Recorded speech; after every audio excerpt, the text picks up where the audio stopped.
আজকে সম্পূর্ণ অন্য একটা ভিডিও নিয়ে আপনাদের সামনে চলে এসেছি। আজকে আমাদের দেশের বাড়ির গোবিন্দ পুজো আয়োজন হচ্ছে। এই পুজোটা হয়েছিল আজ থেকে আরও 2 বছর আগে। আমাদের দেশের বাড়ি পুজো আসলে আমার শ্বশুরমশাইয়ের জন্মস্থান হচ্ছে মেদিনীপুর। এটা সেখানকারই পুজো, মানসিক পুজো। আমার শাশুড়ি মার শরীর অসুস্থ হওয়ার পরে আরও আমার দেওরেরও মানসিক ছিল, সেই পুজোটাই এখানে দেওয়া হয়েছে।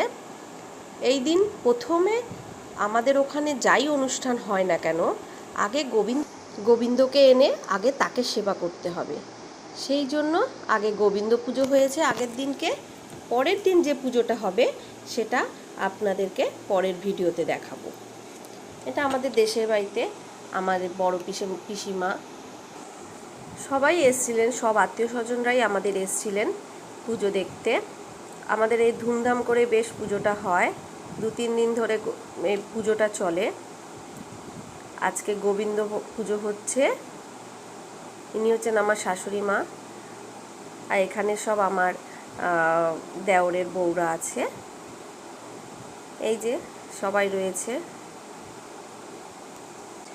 জানেন, এখানে একটা অদ্ভুত ব্যাপার আছে যে গোবিন্দকে যখন আনা হয় তখন কিন্তু অল্প কজন মিলেই গোবিন্দকে নিয়ে চলে আসে, কিন্তু গোবিন্দকে যখন নিয়ে যাওয়া হয়, যে বাড়িতে পুজো হয় সে বাড়ি থেকে যখন নিয়ে যাওয়া হয় তখন যে এত ভার হয়ে যায় তার পালকিটা, সে পালকিটাকে তোলার সাধ্য হয় না।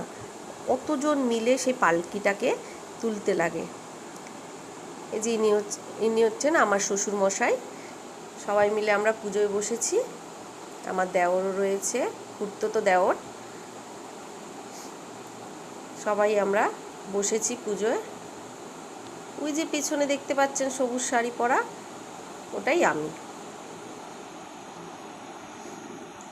এবারে পুজো আচরা হয়ে যাওয়ার পরে তারপরে সব গ্রামের লোকজন খাওয়া দাওয়া হবে। তারপরে বিকেলবেলায় তখন গোবিন্দকে আবার নিয়ে যাওয়া হয় তার নিজের জায়গায়। ওই নিয়ে যাওয়াটাই যেন একটা সত্যি দেখার মতন। এত সুন্দর তার আয়োজন, না দেখলে আপনারা বিশ্বাস করতে পারবেন না। ভীষণ সুন্দর। আমি আমার পরের ভিডিওতে সেগুলো আবার দেখাবো। ভিডিওটা কেমন লাগলো জানাবেন, আর ভালো লাগলে একটা লাইক, কমেন্ট আর সাবস্ক্রাইব অবশ্যই করে দেবেন প্লিজ। তাহলে আমার আগ্রহ আপনাদের কাছে আরও বাড়বে সমস্ত কিছু তুলে ধরতে। আপনারা যদি পাশে না থাকেন আমি নিজেকে এগিয়ে নিয়ে যেতে পারবো না। তাই একটা সাবস্ক্রাইব করে দিয়ে আমার পাশে থাকবেন। ভালো থাকবেন, সুস্থ থাকবেন, সাবধানে থাকবেন। দেখা হবে পরের ভিডিওতে।